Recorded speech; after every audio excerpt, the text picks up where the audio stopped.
I'm so delighted to open this event. It's our first in-person function in just far too long. So welcome everyone, and thank you for coming out on a cold and wintry night. There's obviously lots of familiar faces in the room, but for those who don't know me, I'm Sarah Buckley. I'm Chief of Staff for Carol Schwartz and CEO of the Trioli Foundation. I just wanted to take a moment to reflect on the traditional lands on which we're placed, and I'd like to acknowledge the Wurundjeri people of the Kulin Nation and pay my respects to their elders past, present and emerging, and extend that to any Aboriginal and Torres Strait Islander people with us this evening. So it's been an incredibly busy time for Pathways to Politics. A couple of months ago, we proudly launched our national website and knowledge hub, which is just a fantastic publicly available platform where all women and gender diverse people can find practical tools, information and inspiration to help in their run for public office. And if you haven't had a chance to look at it yet, I really encourage you to jump on because there's lots of excellent exclusive content and we'll be updating that on a regular basis. So one of the examples of that is our new UNSW report, which is called Representing Care Toward a More Family-Friendly Parliament. And it identifies key amendments necessary to making state and federal parliaments care-friendly. Ruth McGowan has also gifted her fantastic book, Getting Elected, to be freely available on our website, which is an incredibly generous offer. And I wanted to particularly acknowledge the wonderful University of Melbourne team who took the lead on developing the website and the Knowledge Hub and will continue to manage and support it. We've also launched our 2022 alum mentoring program, which has had a great response from both the mentors and the mentees. And we were just so delighted by how many senior political figures wanted to continue with the program again this year, highlighting the value on both sides of the relationship. We've just closed applications for the 2022 programs in Victoria, New South Wales and Queensland, and we'll be shortly announcing the next state and university partners, so stay tuned. And I just wanted to acknowledge how many alum did wonderful advocacy and tapping people on the shoulder. You know, that's where we get the best applicants and you've been a really important part of that.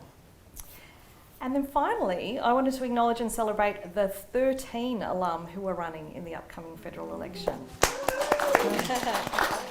I just wanted to read out the names. So we've got Katie Allen for Higgins, Susan Benedica for the Senate, Megan Bridger-Darling for the Senate, Nadia David for Indi, Mary Doyle for Aston, Meg Edwards for Monash, Claire Ferris-Miles for Casey, and then three wonderful women who are in the room with us, Sarah Jefford for Wills, Karen Kim for the Senate, and Zara Mustaf for Jaga Jaga. Great.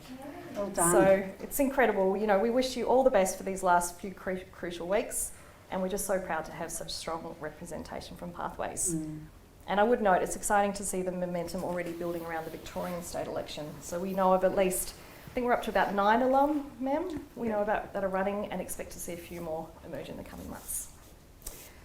So we're delighted to be joined by Virginia Trioli to have a wide-ranging conversation about the upcoming federal election. It's a fascinating moment in Australian political history, both in terms of women running in federal politics across the political spectrum and the potential impact of female voters on the outcome of the election. So just in preparation of the conversation, you will have noticed that we're filming tonight so we can make it accessible to the National Pathways community.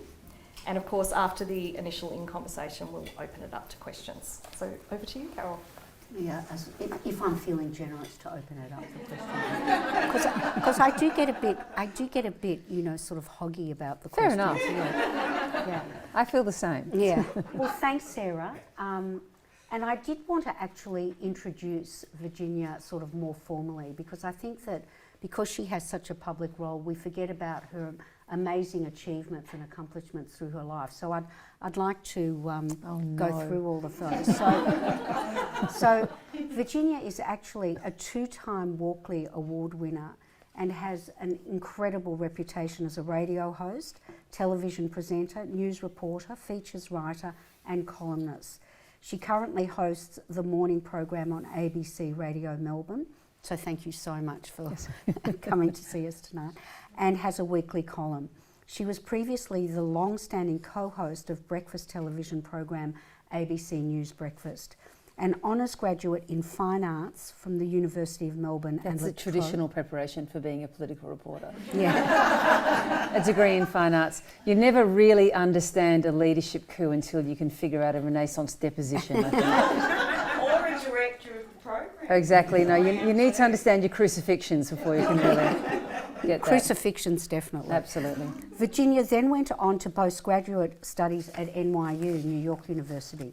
She joined ABC Local Radio in 2001 and for 8 years hosted the Drive program on 774 ABC Melbourne. I used to listen to you every afternoon. It was fabulous. And the morning program on 702 ABC Sydney, and I remember how upset I was when you did move to Sydney. Virginia also presented Late Line on Friday nights in Sydney and was a regular TV contributor on Insiders and Sunday Arts on ABC TV. Now, Virginia is also the author of Generation F, Sex, Power and the Young Feminist, published in 1996. Not much has changed, has it? No. A passionate and incisive riposte to Helen Garner's First Stone. I don't know whether any of you read First Stone. It's a fascinating book. Generation F was republished in 2019 when Virginia revisited that cultural moment in a new chapter, comparing the state of affairs then with the situation that women in Australia face today. So, welcome Virginia. Thank you. And let's dive straight in. Well, how are you feeling about the election and how it's playing out so far? Oh, I come to you tonight sort of feeling a bit guilty about the state of mind that I'm in, because I'm facing a room full of political enthusiasts and also women who are clearly prepared to put their careers and their names and their reputation on the line and stand for public office. And that's really remarkable, and congratulations on doing that. And you have all the understandable enthusiasm filling your sails. But I come to you this evening in a very, very bleak state of mind because it's very hard. It's very hard this election, more than any other. It's very hard to get a sense of what it's really about, and what it. I think we all know what it should be about, but what it actually turns out that it's about. And the issues are all incredibly important. And we can tick them all off, from cost of living to the funding of the NDIS to a federal ICAC to interest rates to climate change. But no one is drawing that together in a narrative that I think makes sense for a lot of voters. And no one is actually connecting the dots. And the dots are there to be connected. Everyone in this room is nodding because it all makes sense to you. That it's like a child's daisy chain. One doesn't make sense without the other. And I sometimes find myself screaming at the TV or at the radio and, join the dots, put that together for people. Stop making it a competition between these ideas. And no one's doing that yet. I mean, the campaign launch for Labor was last weekend, and we'll have for the coalition for the Liberal Party soon. But I don't really see anyone doing that. I see a great deal of despair amongst the electorate. And we can talk a little later, I'm sure there'll be a question that will prompt this, about how it's not just the Australian experience that's completely despairing with mainstream parties. Yeah. And so we should talk a bit about that tonight. And I well understand the despair of the voters and the electorate. But it's really hard to feel a sense of enthusiasm about really a great deal of what's being presented at the moment, I have to say. Yeah. It is interesting because, we have a lot of politicians and a lot of female politicians coming in to talk to us at Pathways. And notwithstanding the courage that I think women in particular need to stand for political office, mostly every woman who comes in says it is absolutely the main game and they wouldn't have lived their life any other way. How do you think that goes down? Well, I think there are a lot of women who would agree with that, who clearly yearn for a better way and actually see that they have different sets of experiences that might be brought to this thing called politics. Yeah. But it's the mainstream party system that that puts up the barricades to them. I mean, the stories that you hear of, I won't use the word competent, I mean incredibly gifted, skilled women, people who would be employed in extraordinary capacities across a range of industries and businesses, finding the gates shut to them. I think that's the disconnect in all of that. Yeah. That may have ended up being, and I don't doubt them for a second, the great fulfilment of their lives, and they can look back on a key bit of legislation that they got through. I know that for example, Karen Phelps had a really brief time as an independent in the last Parliament, but getting the Medivac legislation through for her was everything. Yeah. And for the number of people that she managed to get off Nauru and to Australia, again, notwithstanding what happened to them after that and the brutalisation of them by Australia ever since then, that's something that she can be proud of. But gee, you really pay a price along the way for that. Yeah, yeah. So we didn't touch on, I guess, the issue that you and I were discussing when just before everybody came in, which was I said to Virginia that I felt that potentially we were let down with Anthony Albanese's first day on the campaign when he couldn't remember the numbers. And it's not like 4% is not a number that shouldn't be in your head as a potential leader of the country as to what the unemployment rate is, and also the cash rate, although it had only been that rate for about 2.5 years. How did you feel about that? How did you feel when you saw that? Oh, look, let me take a number of approaches to answer that. And first of all, I just want to let you know if it's something that you're not aware of already, and you probably are, which is that the community, the political landscape, the audience, if I can use that phrase from my radio perspective, is so completely splintered now at the moment. And confirmation bias is absolutely everywhere. That it's almost impossible to have a realistic conversation about this. Because if you see that, and I think you're right, absolutely right, in seeing that as a newsworthy, legitimate, and for those who support Anthony Albanese, a very disappointing stumble. Yeah. And if you report it as such, more than any other time I've ever known in Australian political history, you will be howled down, you will be chased down, you will be flat out abused by people on social media, by callers, by others for reporting that. It will be immediately assumed that you are biased, that you're adopting what's often referred to as the LNP, Murdochracy line. You've been beaten into submission by the Murdoch view of the world.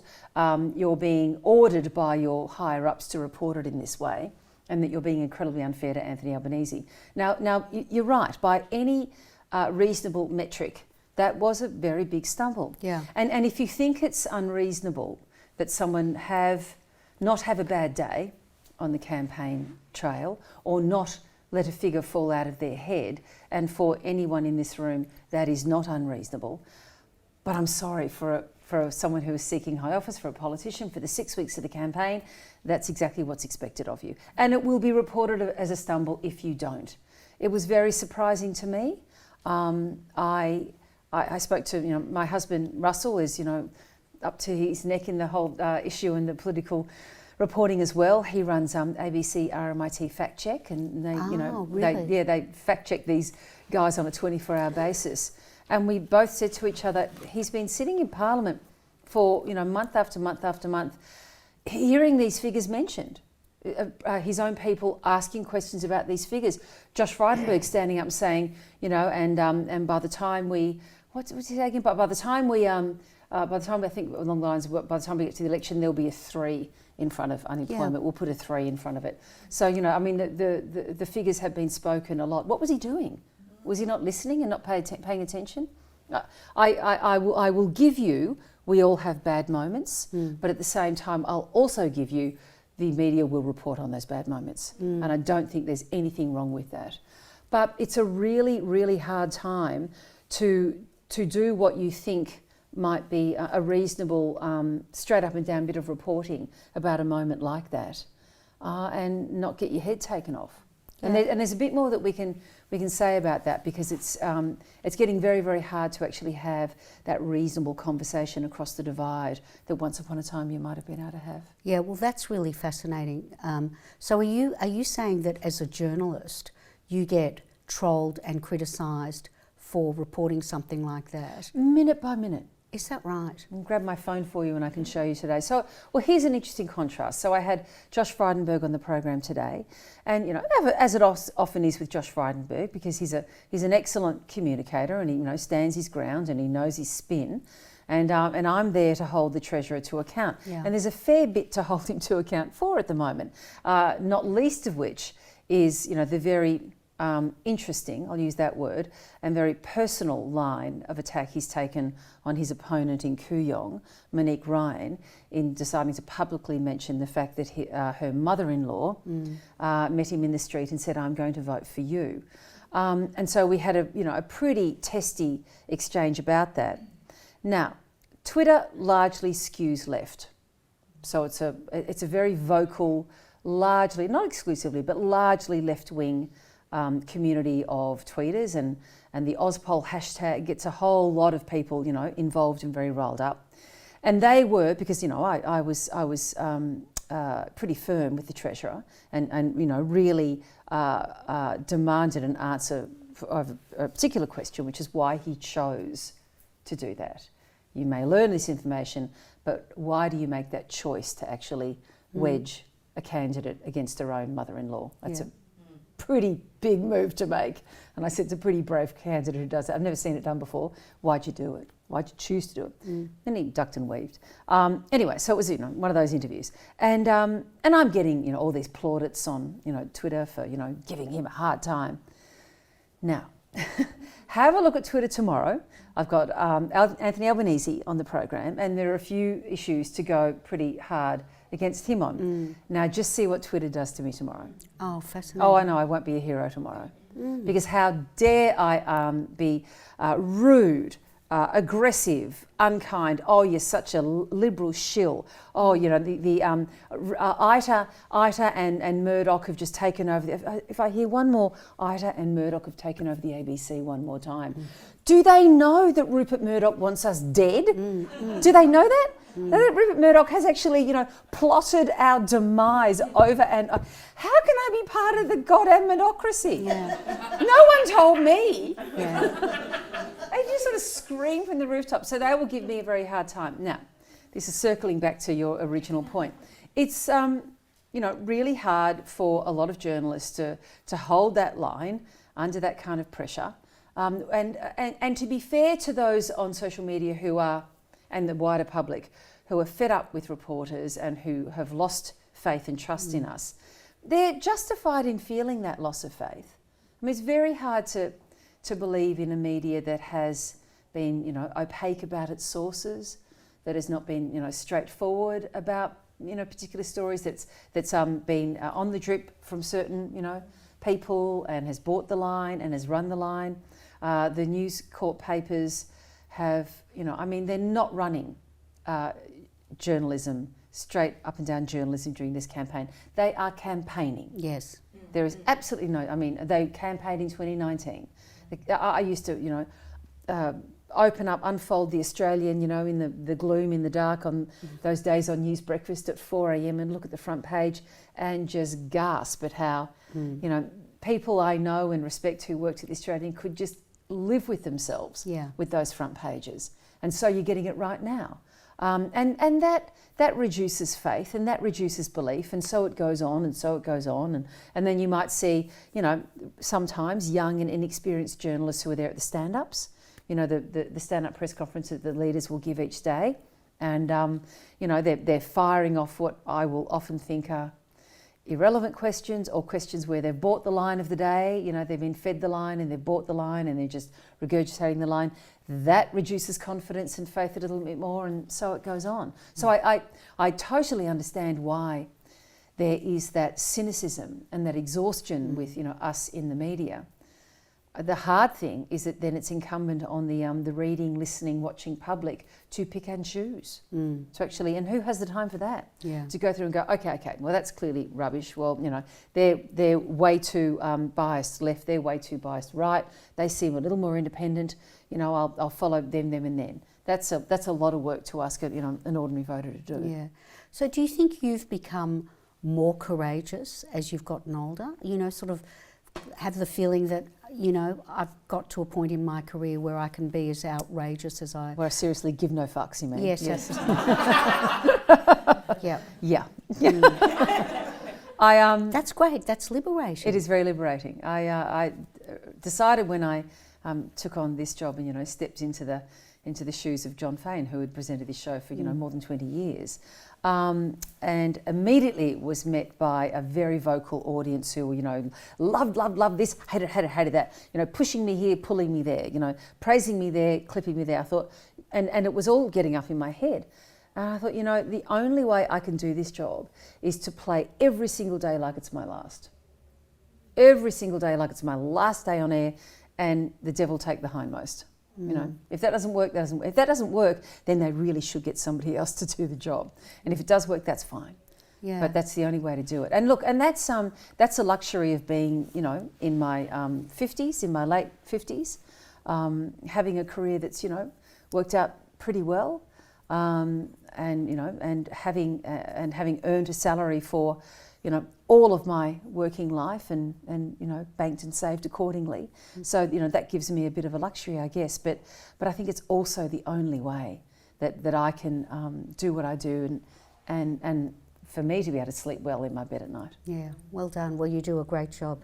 So how do you think women have fared in the current political debate? Do you think that their priorities are being addressed or ignored?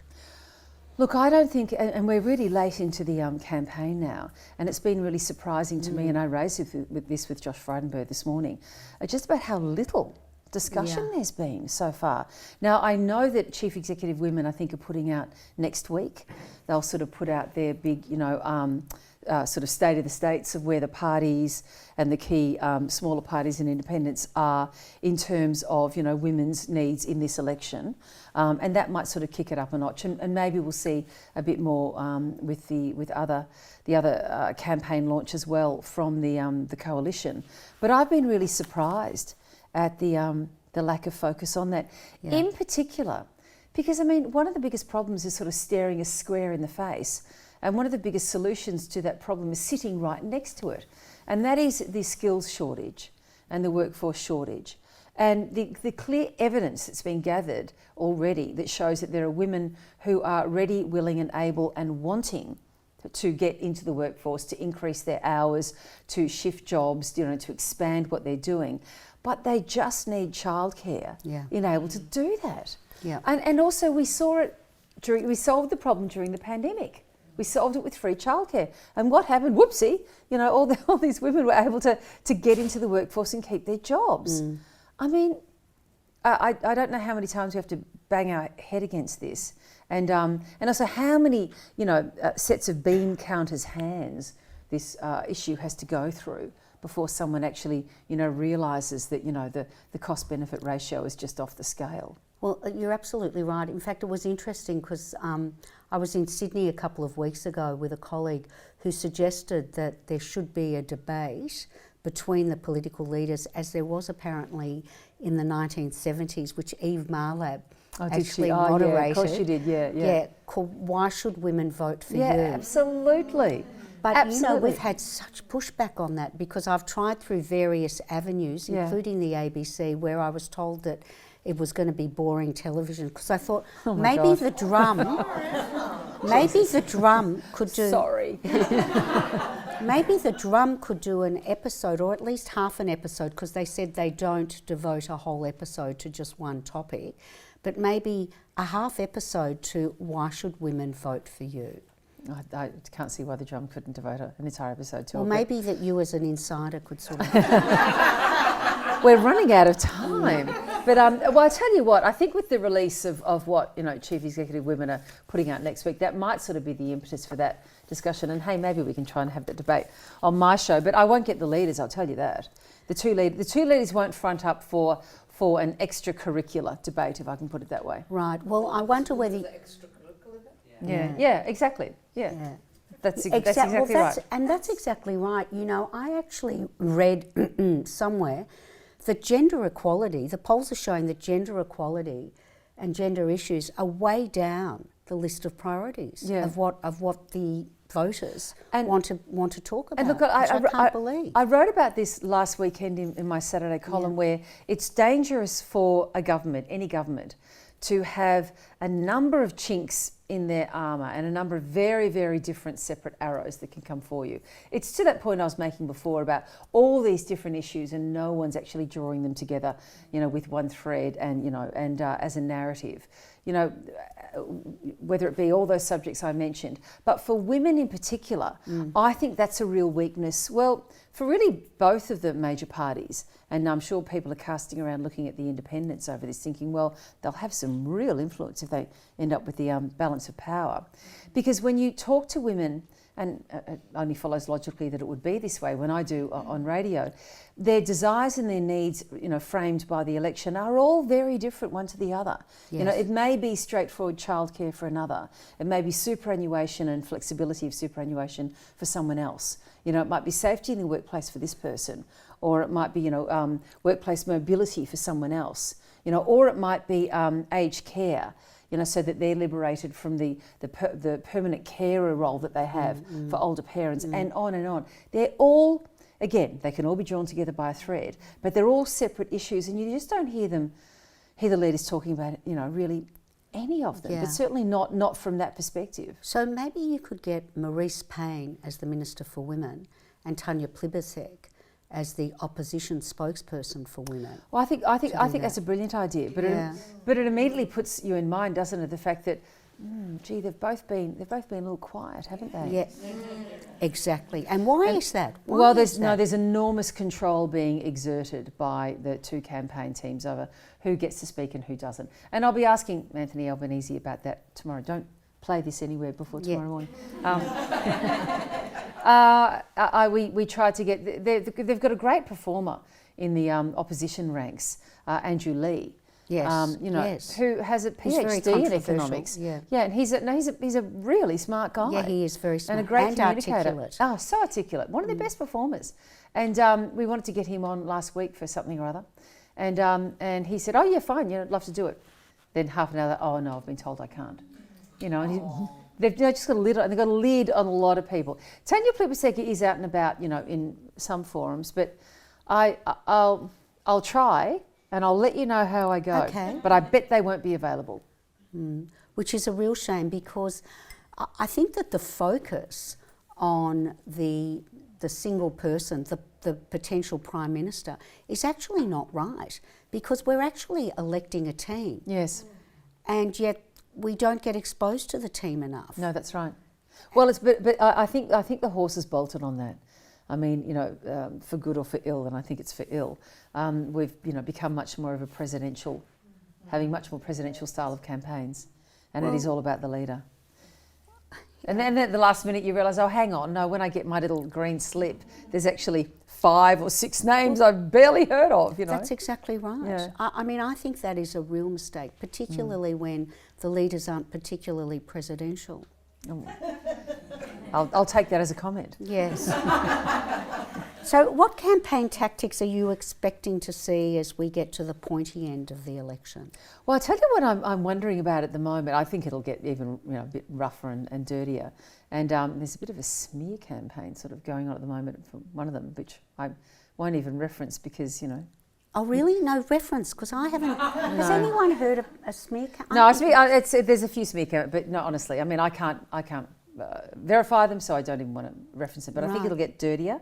And I think you will start to see more of the leaders towards the end. They start to get a little more desperate, and they sort of pop up places where they've said no to consistently. So, hey, maybe, you know, in the dying days of the election, I'll finally get the Prime Minister on my show. But, you know, I remember back to the days of John Howard, and boy, he turned up. He turned up to everything. Yeah. You asked him, and he came on, and he took talkback callers.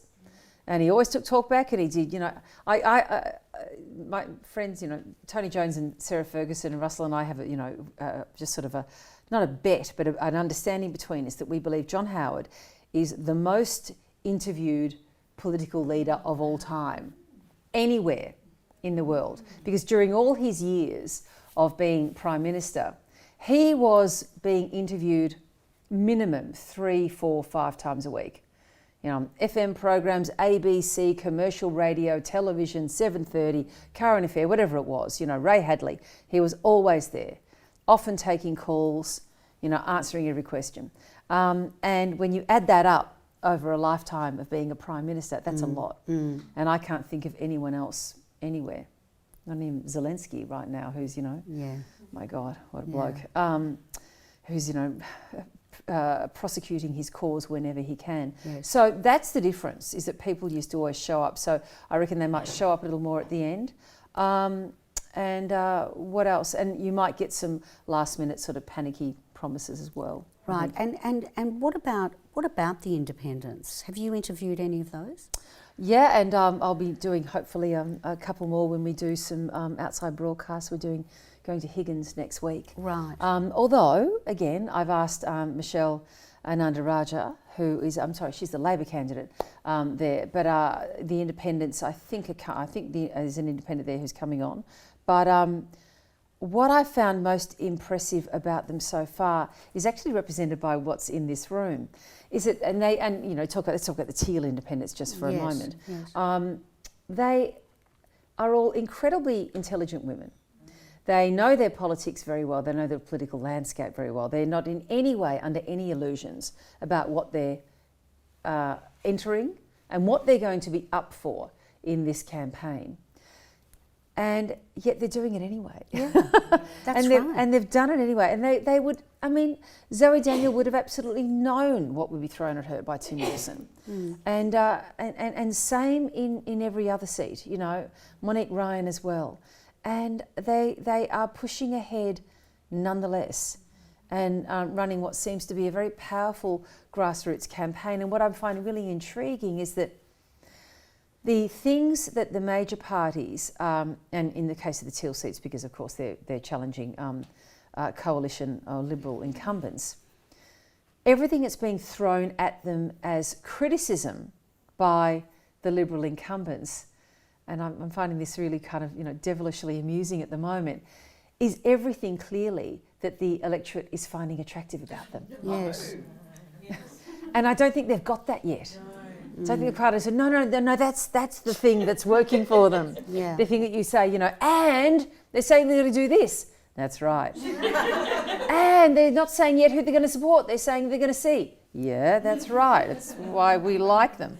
And on it goes. And I'm finding that disconnect highly amusing. And I'm also wondering, and I asked Josh Frydenberg about this today and didn't get much of an answer, when the very, very hard language that's being used about them and the really harsh tone, when that might start to moderate, when it's realised that maybe you have to do business with them. That's exactly right. And why do you think that both the Prime Minister and the Prime Minister in waiting both said that they would not do deals with the independents? How could they even say that? Yeah, of course you will, yeah.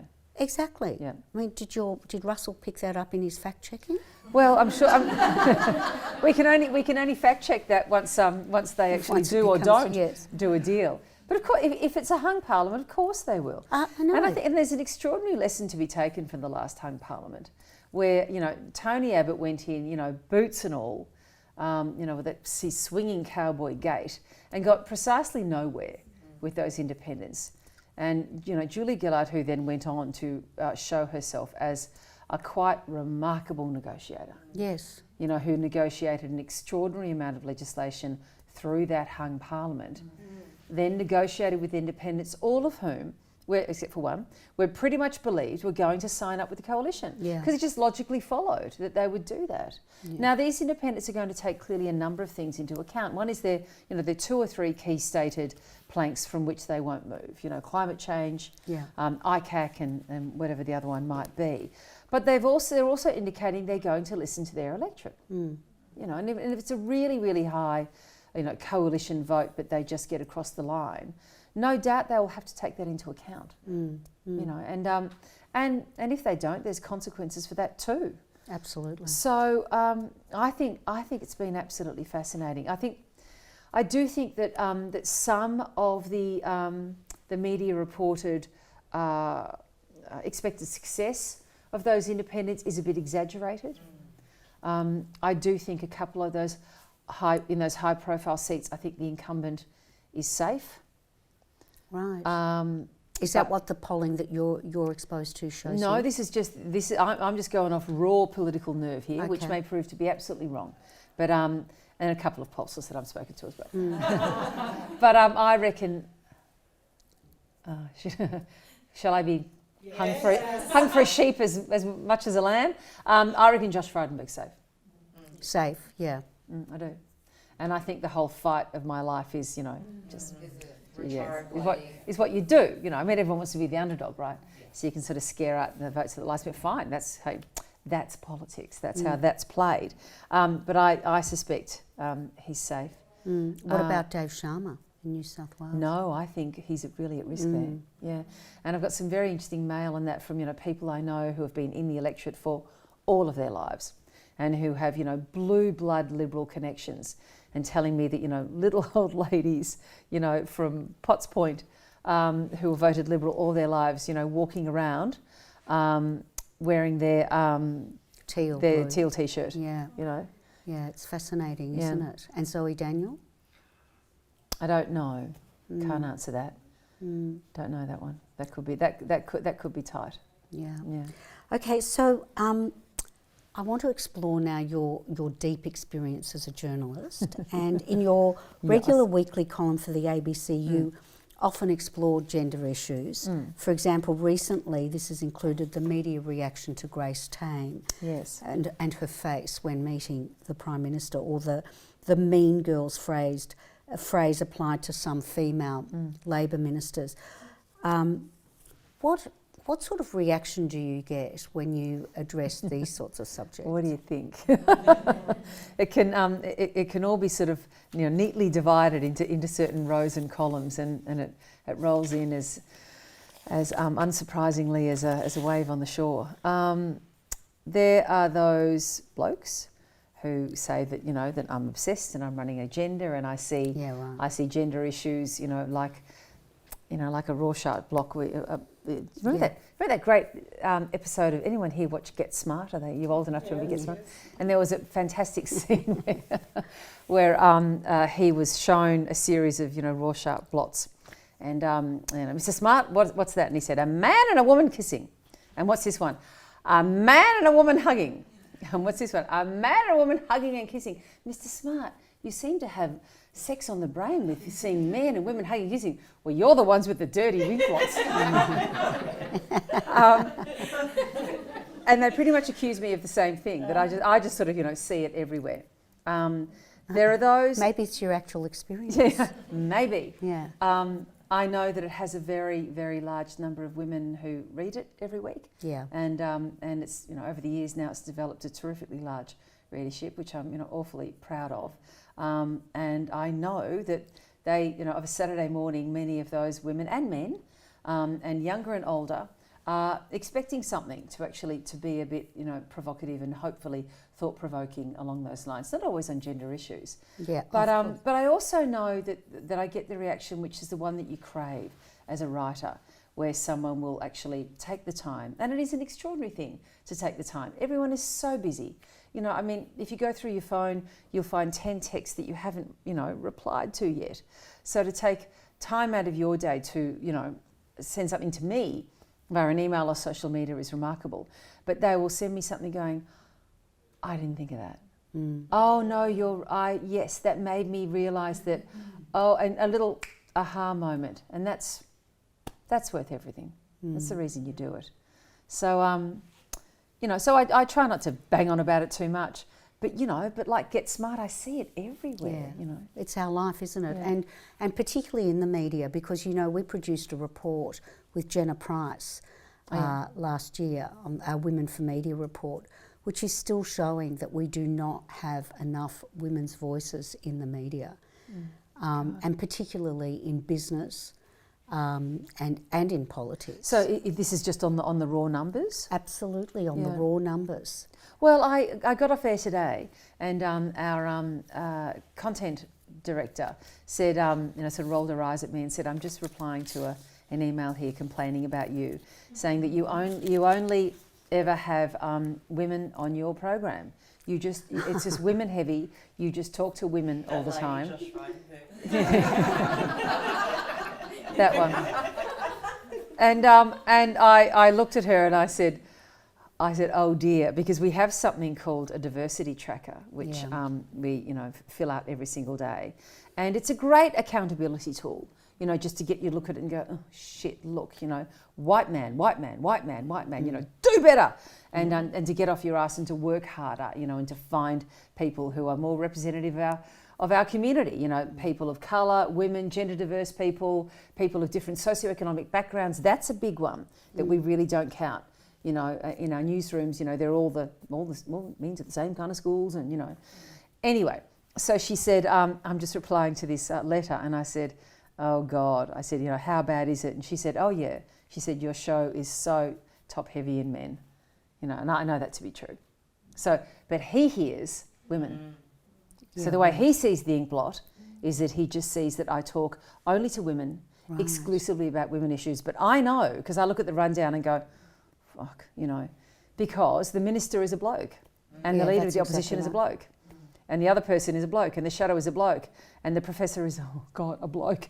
And get that great woman we spoke to, sack him, get her in, let's amplify the voices. Yeah. And I, on a show like mine, right, where I'm actively trying to be as diverse as I can, when you do the raw numbers like Jenna did, it's top heavy in men. Yeah. But he heard something else. So what do I do about that? Yeah, so fascinating.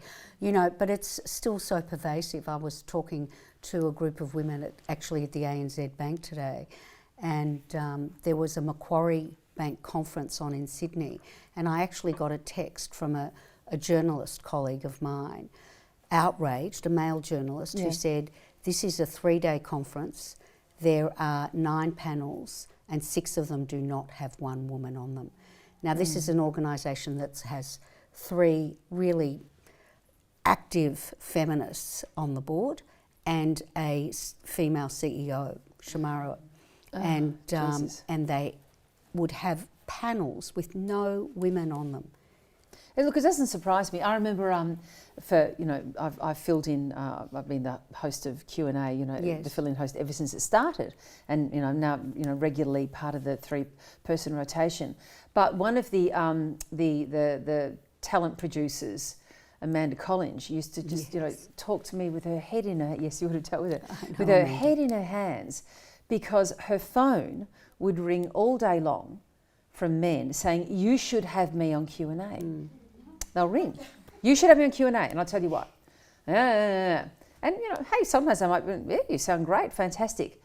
And then she'd spend the rest of the day ringing women and saying, "Come on," and they'd be saying, "Oh no, I couldn't do that." And I'm like, "Oh God, I could not. Oh, you're kidding me." And trying to talk women to come on Q&A. Well, I was one of those women once that Amanda called, and I said, "No, I'm not going on." And then I brought it up. This was a long time ago when Q&A was still pretty new, and I brought it up, I remember, with my kids, and my son looked at me and he said, "You expect other women to put themselves out of their comfort zone. You need to go on that show." I didn't eat or sleep for 2 weeks before going on it. I said to Amanda when she asked me, I said, "No comedians and no politicians," because they take the oxygen out of the room. And I did end up going on, but I was anxious the entire time. I'm sure. Yeah. Look, I think there's something we have to teach the younger people in our lives, and men and women, but clearly much more to women than blokes. It's to not be afraid of the argument. And teach young people how to have the good argument and the good disagreement. And don't be afraid of that. I have that experience backstage, with women who are coming on the panel who will clutch at me and say, "Look, be nice, be nice." And I want to say to them, "But what if I'm not? That's okay. You have got to be okay with that. I don't mean with me just being randomly vicious. I mean with me turning around and saying, but hang on a minute, didn't you say 10 years ago and, and now account for that, make your case. Move forward into the space, occupy it, and fuck it, just own that moment. We have to raise the young women in our lives to not be afraid, and so that when Amanda Collins calls, they say, hell yeah. And that's how I got 5. No, I thought of 6. I've got 6 things I want to say, and what do I wear, and not be frightened of making their case and frightened of an argument. Yeah.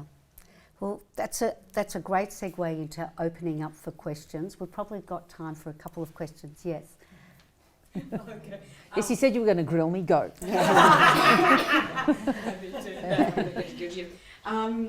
There's a question that I wanted to ask you, and is that as I'm now running, I'm coming across a different group of people. Yeah. And this morning I've got an email, someone who lives in Jagga Jagga saying, I'm voting, I want to vote, and I want to vote someone pro-choice. I want to know your policy for abortion. Mm-hmm. And for me, it was that, hold on a second, you're asking me that question because you want to have a control of someone's ovary. So when it comes to abortion and women's rights, why is there so many people want to have a say on someone else's body? So this person it was anti-abortion, were they? It was anti-abortion. Oh, I see. Right. Pro-life. Yeah. And so it comes back to control. Sure. Yeah. And why is it? And what's happening with the US now? Yeah. God. Why is there such an obsession or control of a woman's body? I don't know. God.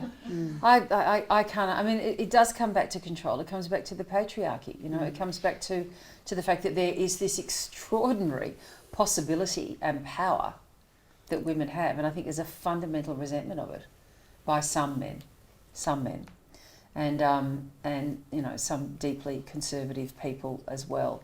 I mean, the Catholic Church has been at the heart of that for years and years. So don't rule them out. It's not some recent development by a certain kind of political conservatism. So the Catholic Church has been at the heart of that. But my response, and I get those calls sometimes on air as well. And when they want to have a go at me, I mean, there is a very simple answer to that, which is it's the law.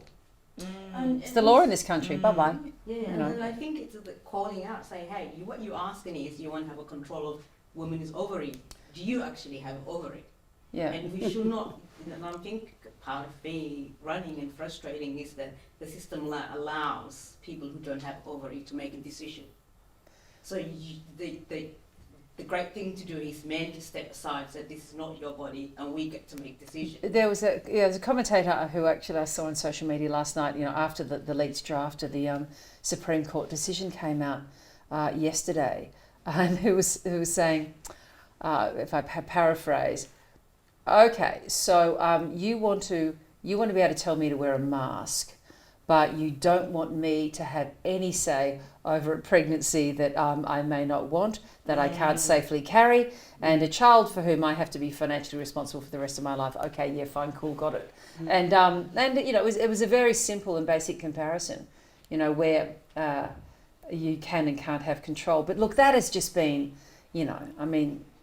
that's been a political problem and landmine waiting to blow up in the United States forever. It's to be, we are to be congratulated as a community, I think, that despite, various efforts here and there, it never ever, touch wood yet, boils over into something like that, like you see here in Australia. And almost every politician has been good about keeping a lid on that. Absolutely, and that's also why we need to keep more women in Parliament. Yes. Great, thank you. Hi, I'm Jenna. Hi, Jenna. Hi, I have a comment and a question. My comment is in relation to the points that you've just made about women not speaking up and being afraid to speak up. And my experience is not that. My experience is that I do speak up, and that it's the structure and the culture around me that actually silences me. And that as a very strong feminist, I've spent my life trying to crack through spaces that are exerting control over me because of my gender, because of my age. And I appreciate that as a white middle class woman, those barriers are even more pronounced for other women. Absolutely. So I guess I just wanted to share that reflection with you, that has not been my experience. And I'm really tired of having conversations about women stepping up. I'm tired of hearing about women needing to do more. Women are more, they're ready, and we're here. I think it's actually the conversations that we need to be having with men. I talk a lot about being raised by women in the 80s, as a child born in the 80s, of feminists, but what did we do for those sons, my brothers and my cousins who were raised did not have those same expectations about their job in stepping back, in their job in elevating women's voices. So I guess I just wanted to really, share that back with you as a thought. My question is about talking about the changes and the things that you've talked about in our electorate. So we have the viciousness, the bullying, the suppression of women, people who identify differently to the mainstream that hold the power. And what I want to know is, where do you see the touch points for change? Because why do we accept this as an electorate? We have a culture, we have a system that privileges men. Why are we still accepting it, and where are the points that you see for actually pushing through on that? I think maybe the 2 points actually come together there. And I don't know how optimistic we can be about asking certain kinds of men to step back, because I don't think they ever will. And I think we actually, that the patriarchy exists and persists not only in the hands of men but in the hands of some women too, who raise men in a certain way, and that's something for all of us to reflect on. So I don't think those change points are going to happen because we somehow get a great awakening from blokes who are prepared to put their hands in the air and step back, although some may, and a few that I can think of have. But I think it's about when women decide what most matters to them, and use whatever organisational capacity they have, to affect that change. I mean, I often think of the seat of Indi, where you do have, and you've had a succession now, of 2 really strong, independent women who gathered around them, great women, but men as well, and decided they were going to do it very differently. I mean, I do think that it actually is one of the great lessons out of the pandemic and our lockdown experience, is that we all realised that we either had been craving community or that we were lucky enough to have been in community. And there was extraordinarily isolation and loneliness, and I do not in any way mean to overlook that in this. But there are also those families, individuals who lied on or then made community. And that community is really powerful. And I think the change is maybe small and incremental, but it maybe is about how you are with each other and how you relate to each other in that community that can then bring about that change. I think that then leads to the independent candidates that you're seeing that really have forged great pathways and put in place legislative change that is meaningful, or being part of it, that I think is really inspiring. So I know I'm focusing here on starting small, but having come at it with the point that you took me up on about starting big, high profile women. And I was talking about high profile, empowered women, who actually hold the keys to the castle, being reluctant to come on, right, and prosecute their case. And I do think there is something to be called out there, because there are moments, you are called upon in those moments to be brave if you can, right? If you're in the position and if you have the wherewithal and if you've done the work and you've got there. But so we started out there, but at the very grassroots level, I think there's change that can be made there. And if I could just clarify, my apologies, it's not meant to sound as a criticism, but criticism is fine. I can take the criticism. It's all good. The point I guess I'm trying to make, I'm the Deputy Mayor of the City of Kingston, and what I found, the trolling, the behaviour at my level already is enough to stop a number of women. There's one woman in this room who said to me they can reconsider running again following the bullying that they experienced. Totally get it. Yep. I'm really stuck at what point do we as a society stand up and stop that behaviour? And is it cultural? Is it that kind of the genocide and colonisation that occurred on this country, the way we were settled? Is it the structures of Parliament? I was up in Helen Haynes' office volunteering. She had a 1-week program. And my reflection of Parliament was how pale, stale and male it really was. It shocked me to the core, really how bad it is. So is it our systems and structures that need to change? Well, you've prompted me to make a point that I actually wanted to, and I lost the thread of earlier on, and that is the international experience really mirrors ours at the moment. The major parties have done themselves a massive disservice because they've brought about that parliament that you describe, pale, male and stale. And talk about, the elevation of the mediocre. Yes. No, I mean, if you hear one more comment about, oh, well, as long as they get there on their merits, I mean, my God, show me the merits of, of those. What's the phrase that we use, that if as long as the woman can be every bit as mediocre as the mediocre man, That's then, right. Then we'll have real equality. Yeah, then we'll have real equality. I mean, give me a break. But I just had a friend who's runs a consultancy and has actually been a political advisor, and he's just come back from a big trip. He was in the UK, he was in the US, and he was in France as well. And he said the experience in those three countries is the same, and it's the same as ours, where the general population has just had it with the major parties, where they are looking to independent representation, where they're looking to diversity, where they want to see their someone who really understands them and who shares something of their life experience. Not just the political operative who was in the Attorney General's office and who was taken out of university, who did, BCom or, B Law, then worked at the office, then, and whoopsie has been pre-selected to the seat. So they're wanting to see that and they're voting accordingly. That's going to give you a really funky parliament, and ultimately, and I've been predicting for years incorrectly that, one day we'd probably end up looking like Italy, Minor you wish for, parties. it's a bit of a mess, but with bunches of minor parties. Yeah. And That's I what they think, say real democracy looks like. Well, it may very well. And the splintering and the anger that you're seeing in the public and the way that's being expressed on social media, I think is a representation of that disaffection. I don't know if it goes away with broader representation, but something's going to have to give. I wonder too if anything, that the whole COVID experience has engendered a return to locality, to your locale. I mean, not least of all because you were spending time in it. Yeah. I wonder if that's That's informing. that's just what I mean by community. Because you're thinking, oh, this is where I live. I'm voting for a representative in my community to lead this community. It's not presidential at that level. So I wonder if that's informing the rise of the independent.